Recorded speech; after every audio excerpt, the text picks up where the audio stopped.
আসসালামু আলাইকুম। চায়ের রাজধানী হিসেবে খ্যাত শ্রীমঙ্গল সিলেটের মৌলভীবাজার জেলার উপজেলা এটি।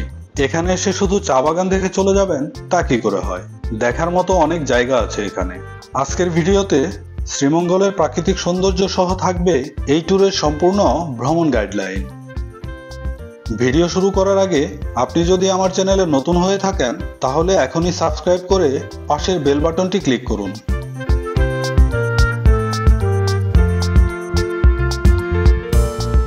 আপনি যেখান থেকে আসেন প্রথমে আপনাকে ট্রেন বা বাসে করে শ্রীমঙ্গল আসতে হবে। আমি যাচ্ছি ঢাকা থেকে। সায়দাবাদ বাস স্ট্যান্ড থেকে রাত 11:45 হানিফ এন্টারপ্রাইজের নন এসি বাসে যাত্রা শুরু করলাম শ্রীমঙ্গলের উদ্দেশ্যে।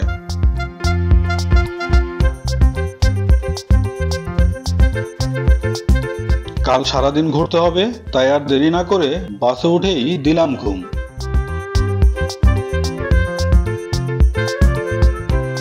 সকাল 6:30 পৌঁছানোর কথা থাকলেও রাস্তায় অনেক জ্যাম থাকার কারণে 8:30 শ্রীমঙ্গলে এসে পৌঁছালাম।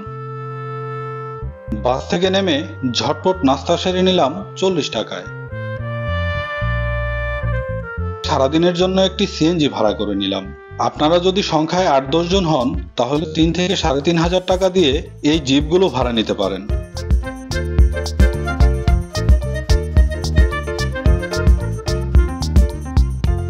রওনা হলাম লাউয়াছড়া জাতীয় উদ্যানের উদ্দেশ্যে। লাউয়াছড়া জাতীয় উদ্যানে যাওয়ার রাস্তা যেন প্রকৃতির আঁকা এক জীবন্ত ছবি। মনে হবে আপনি প্রকৃতির গভীরে হারিয়ে যাচ্ছেন।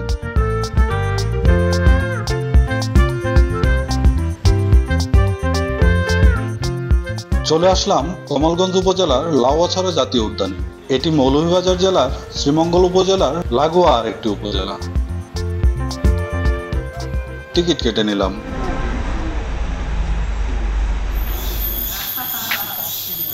ভেতরে প্রবেশের সাথে সাথেই নানা ধরনের বন্যপ্রাণী, পাখি এবং কীটপতঙ্গের শব্দ শোনা যায়।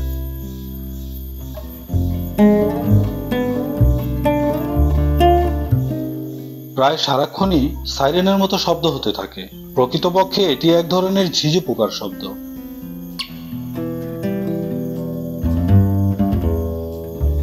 সামনে এগুলোই বানরের দেখা পাবেন।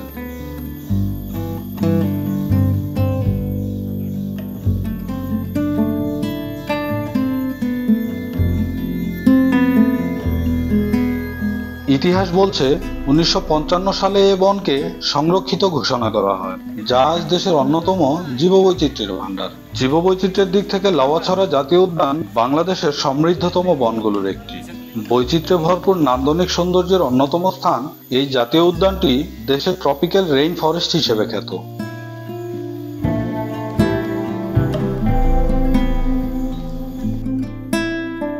এই উদ্যান বাংলাদেশে এখন পর্যন্ত বেঁচে থাকা অবশিষ্ট চিরহরিৎ বনাঞ্চলগুলোর একটি।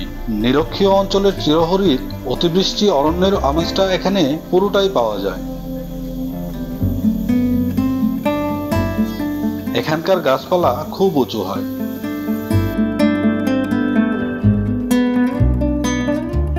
এখানে কিছুক্ষণ ঘোরাঘুরি করে এখন যাব মাধবপুর লেকে।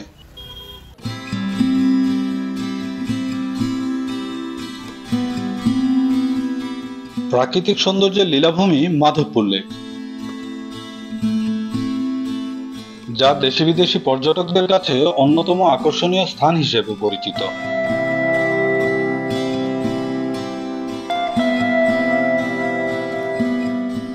লেকের দুই পাশে ছোট বড় পাহাড়, আর এর সবটা জুড়ে রয়েছে চা বাগান। চারপাশের চা বাগান প্রকৃতির সৌন্দর্যকে বাড়িয়ে দিয়েছে বহুগুণ।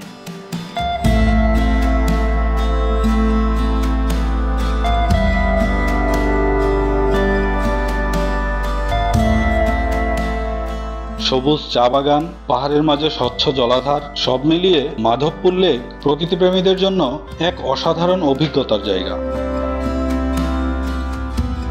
লেকের পানিতে রয়েছে নীলপদ্ম আর বেগুনি শাপলা।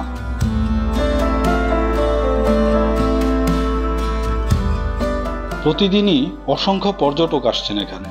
বিশেষ করে শীতের মৌসুমে ভিড় বেড়ে যায় কয়েক গুণ।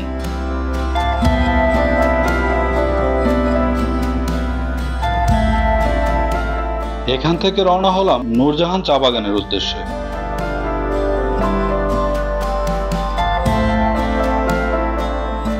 শ্রীমঙ্গলের চা বাগানগুলোর মধ্যে নূরজাহান চা বাগান অনেক সুন্দর, কিন্তু বাগানে চা পাতা উঠানোর কাজ চলায় ভেতরে যাওয়ার অনুমতি মিলল না।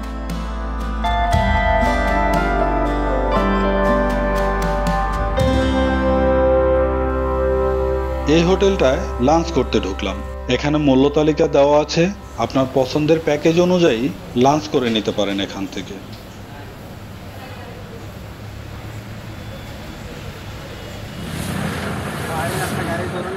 লাঞ্চ শেষ করে বের হয়ে গেলাম বধ্যভূমি ৭১-এর পথে।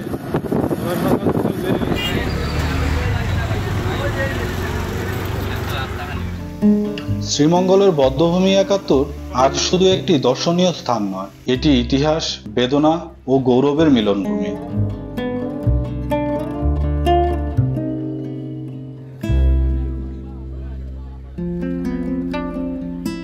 ১৯৭১ সালের স্বাধীনতা যুদ্ধের সময় পাকিস্তানি হানাদার বাহিনী মৌলভীবাজার জেলার বিভিন্ন এলাকা থেকে মুক্তিযোদ্ধাদের ধরে এনে এখানে হত্যা করেছে।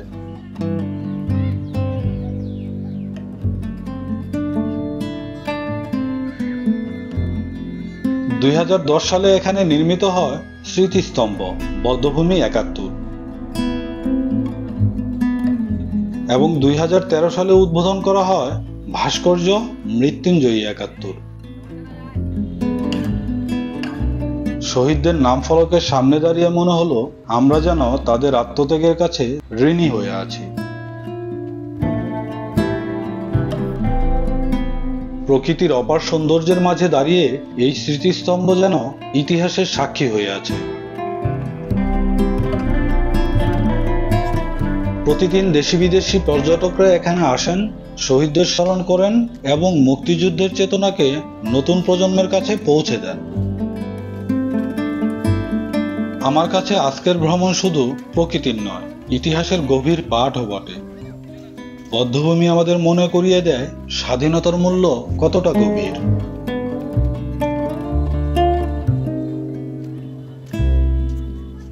সময় গড়িয়ে এখন বিকেল, সন্ধ্যা ৬টায় আমার ট্রেন পারাবত এক্সপ্রেস। সো এখন আমাকে স্টেশনে যেতে হবে। সব মিলিয়ে শ্রীমঙ্গল ভবন আমার কাছে জীবনের এক অনন্য অভিজ্ঞতা হয়ে রইল। আজকের মতো এখানেই বিদায় নিচ্ছি, দেখা হবে অন্য কোনো ভ্রমণ গল্পে। সেই পর্যন্ত আপনারা ভালো থাকবেন, ভিডিওতে লাইক কমেন্টস করবেন, আর যারা এখনো চ্যানেলটি সাবস্ক্রাইব করেননি তারা এখনই সাবস্ক্রাইব করে পাশের বেল বাটনটি ক্লিক করুন। কোনো মতামত বা পরামর্শ থাকলেও জানাবেন। ধন্যবাদ।